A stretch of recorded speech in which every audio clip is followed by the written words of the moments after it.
Good morning, morning! Another day, another blessings, another mini vlog. Dahil nga nagustuhan namin yung dish rack na nilagay namin sa bahay namin, sa kusina namin, nag-order naman kami para sa mga biyanan ko. So ayan, white naman yung kulay na napili namin dahil wala nang available na black.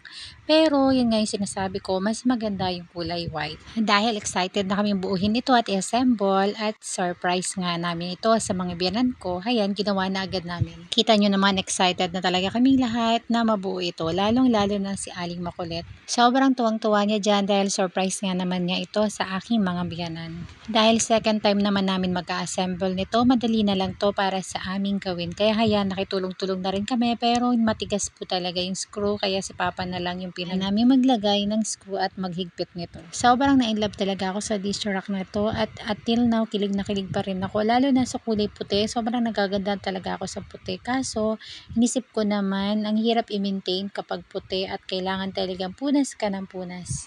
Medyo maliit pala yung size na to kasi yung sink nila nanay ay maliit lang at ipang-isahan lang. Hindi katulad sa amin na dalawa yung sink na nakailagay. Bali, ang size ng white na to ay 66 cm, tapos yung sa amin naman ay 96. After naman namin i-assemble, hayan, bumaba na po kami ni Aling Makulit sa bahay nila nanay. Magkatabi lang po yung bahay ng mga biyanan ko at yung bahay namin. So, inabangan na lang namin dun si Papa at linis na namin yung sink na paglalagyan namin ng dish rack. O, diba? May bata na naman na tuwang-tuwa. Ayan kasi yung surprise niya kila nanay at tatay at sigurado akong matutuwa sila pag nakita ito. Sino ba namang hindi matutuwa pag nakita yan? O, diba? Ang cute-cute niya. Ang linis-linis tingnan. Actually, medyo may regrets nga ako na hindi white yung kinuha ko kasi ang ganda-ganda niya talagang tingnan. At ayan, hindi pa umuwi si Aling Makulit, naglinis-linis muna siya sa bahay nila nanay. Sa sobrang excited niya talaga na ipakita tong surprise niya kay nanay, hayan, hindi siya mapakali at lahat na lang talaga inayos niya.